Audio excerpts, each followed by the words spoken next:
Hello အားလုံးပဲမင်္ဂလာပါရှင်မုံမဆန်းပြရတယ်ခုနကကောင်ရတယ်ဒီခေတ်သားကဒီကောင်ကြီးတာဒီကောင်အေးဟုတ်တယ်ထားအဲ့ဒါထားနောက်တစ်ကောင်လုပ်တယ်ဟုတ်မိုက်ဒါ30သားပဲမဘယ်2000လေးပါနားမရဘူးလားနားပါလေနားတော့ဆောက်တော့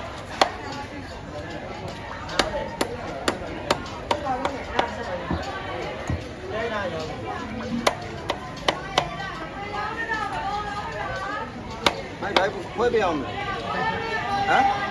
ခွဲပြအောင်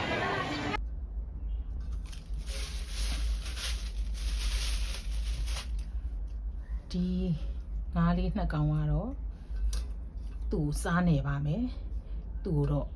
ငါးလေးတွေကိုစားလေးတွေပုတ်ပြီးတော့တညအိတ်သိမ်းထားပါမယ်ငဖဲအောင်ငပိကောင်လေးတွေကလေစားလို့ကောင်းတယ်သိလားဟိုကိုဖက်ကိုလှုပ်စားတော့လေကွယ်ငါးလက်ကလေးနဲ့တန်တန်လေးကိုစားရတယ်ပေါ့နော်တချို့သူများတွေပြောတာကြတော့လေဟိုဟာဈေးမှာရောင်းတဲ့ငပိကောင်တွေကြတော့အရန်လက်တာကိုမလုပ်ဘူးပေါ့နော်တချို့ကငါးနေနဲ့နာမှလုပ်တယ်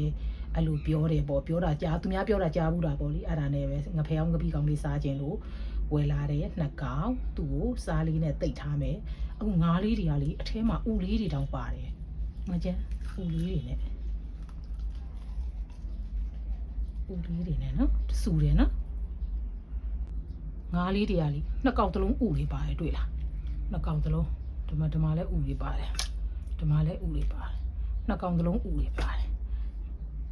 ငါးလေးတွေကိုစားနေထားမယ်နော်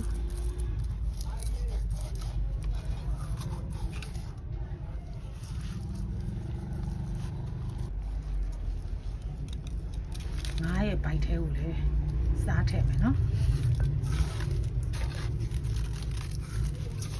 ဒီငါးတွေကိုလေစားနေတဲ့အခါကျရင်ဒီဘိုက်ထဲတွေကိုအဓိကစားထည့်နော်ငါးရဲ့ဘိုက်ထဲတွေစားထည့်ဒီမှုန်ထားတဲ့အကြောင်းလေးတွေကိုစားထည့်အလိုလေးဖြစ်အကြောင်းလေးတွေကိုထည့်ကိုဖာကိုအိမ်မှာလှုပ်စားတော့လေတန်တန်လေးစားရတာပေါ့နော်ဝေတာတွေပါလေးကြတော့လေတမျိုးတွေပေါ့ချိုးဟာတွေကြတော့လေတန်တန်ရှင်းရှင်းလှုပ်ထားတဲ့အသေးလေးလည်းကောင်းတော့ကောင်းပါလေတချို့အသေးတွေကြတော့လေနည်းနည်းဖြစ်ကလာစမ်းလှုပ်တဲ့ဟာမျိုးလေးတွေကြတော့လေကိုယ်အိမ်လှုပ်လောက်တော့မတန်ဘူးပေါ့ဒီလိုလေးလှုပ်ပြီးတော့ထပ်ထားလိုက်နောက်ရက်မှာချက်စားနောက်ရက်ဆိုရင်တော့ငပိကောင်လေးရပါပြီငဖဲအောင်ငပိကောင်လေးဒီငါးလေးတွေကလေအကြီးကုန်ထိုးမထားဘူးနော်အကြီးကုန်မှာပါတယ်သိလားဒီမှာအကြီးကုန်လေးတွေပါတယ်သိလားတချို့ကလေငါအကြီးကုန်မထိုးဘူးလားအဲ့လိုပြောကြတယ်ဒီငဖဲအောင်ကလေအကြီးကုန်ထိုးစရာမလိုဘူးသိလားသူ့ရဲ့ဒီအကြီးကုန်လေးတွေကအရန်နူးညံ့တယ်စားလို့ရတယ်ထိုးစရာမလိုငပိကောင်လောက်တာဆိုလို့ရှိရင်လေငဖဲအောင်ကအကြီးကုန်ထိုးစရာမလိုဟင်းချက်စားရင်တော့လေထိုးကျင်တယ်ထိုးပေါ့နော်ဒါကငပိကောင်လောက်တာဖြစ်တဲ့အတွက်အကြီးကုန်ထိုးစရာမလိုပါဘူးရှင်ဒါကတော့စားနေထားတဲ့ငဖဲအောင်လေးတွေပါမာတောက်သွားရင်တော့သူတို့ရေစင်အောင်ဆေးမယ်အကောင်ကကြီးနေတော့ပိုင်းလိုက်မယ်နော်ပိုင်းပြီးတော့ရေစင်အောင်ဆေးပြီးမှချက်ပါမယ်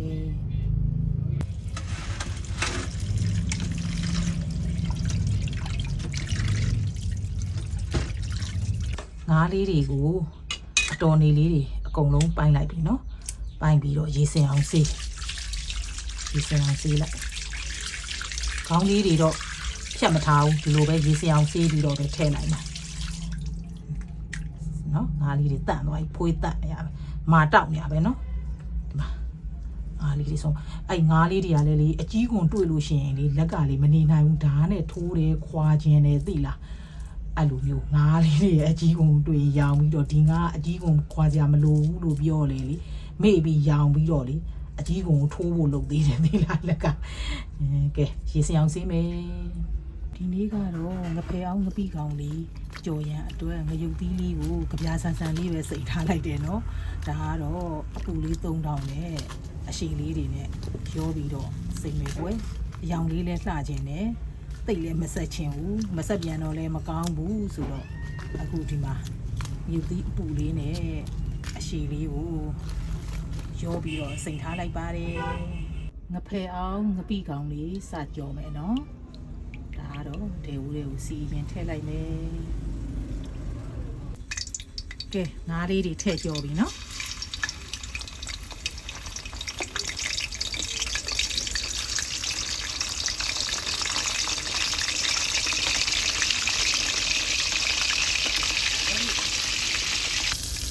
ကဲငါးလေးတွေတစ်ဖက်ပြုတ်သွားပြီဆိုရင်တော့တစ်ဖက်ကိုနှံလိုက်မယ်နော်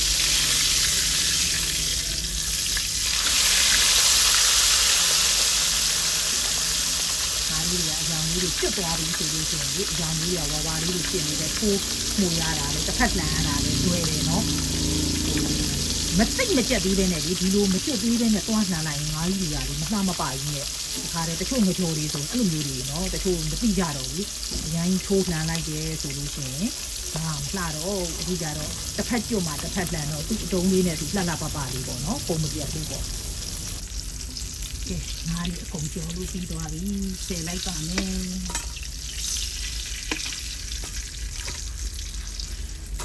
ကျမတော့ဒီငါးကြော်ထားတဲ့စီလေးတွေကိုပဲပြန်သုံးဖြစ်ပါတယ်ဆန်မင်းဟုံလေးနည်းနည်းထည့်မယ်ပြီးလို့ရှိရင်မှာကြက်သွန်အဖြူအနီများများငရုတ်သီးကြိတ်ထားတာလေးထည့်မယ်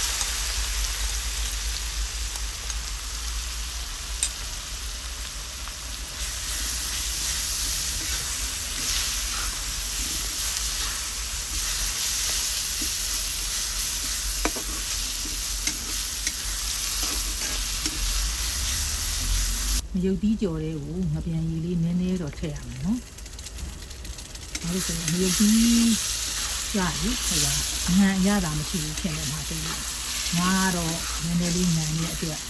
ငံထည့်ကြမလို့ဒါပေမဲ့ရေစင်အောင်ဆေးလိုက်တော့လေတအားကြီးတော့မငံတော့ပါဘူး။အခုဒီရုပ်သီးထဲမှာငံရတာမပါလို့လေနော်။ဒီငံလေးနည်းနည်းလေးထည့်လိုက်တာငပြန်ရည်လေးကြော်ထားတယ်ငါးတွေထည့်လိုက်မယ်နော်။နှံဟွေနေနှံဟွေလိုက်နေ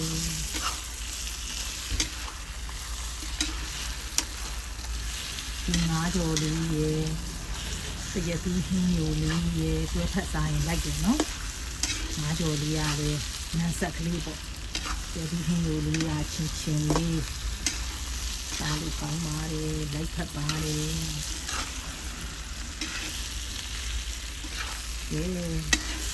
နာဟိုဒီသွားပြီဆိုတော့မပြီးကောင်းကြောတယ်ဆိုတာလေအနှစ်များများလေးနဲ့ကြောရတယ်နော်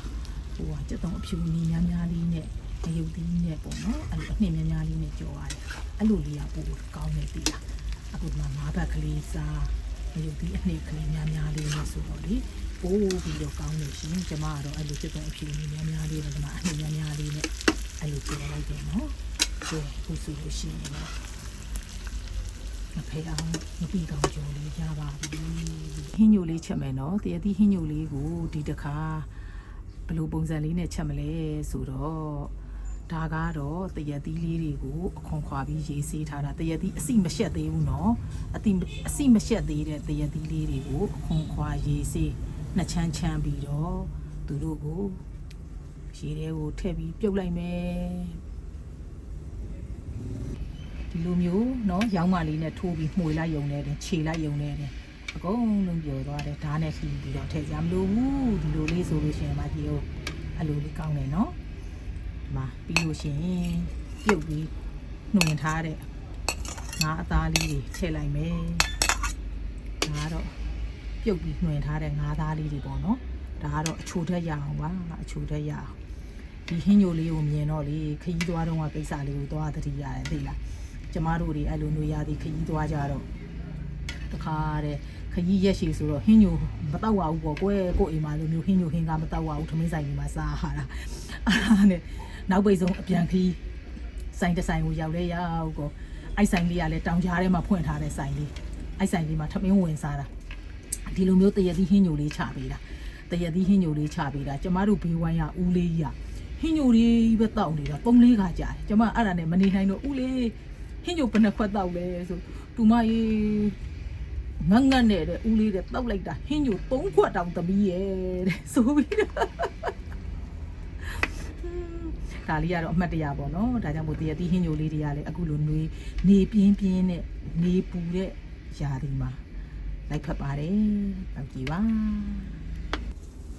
စားလေးနည်းနည်းရယ်ငပိလေးနည်းနည်းရယ်ထည့်မယ်နော်ငပိလေးကတော့နည်းနည်းအချင်းတက်ကလေးနည်းနည်းထိမ့်သွားအောင်ပို့ကွယ်ငပိလေးတရတီးဟင်းညိုလေးဆိုရင်တော့မြင်ငပိလေးနည်းနည်းလေးထည့်ရတယ်နော်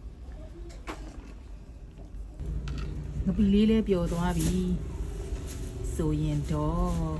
အပေါ်ငံလေးမြည်ကြည့်ပြီးတော့တရတီးဟင်းညိုလေးရပါပြီနော်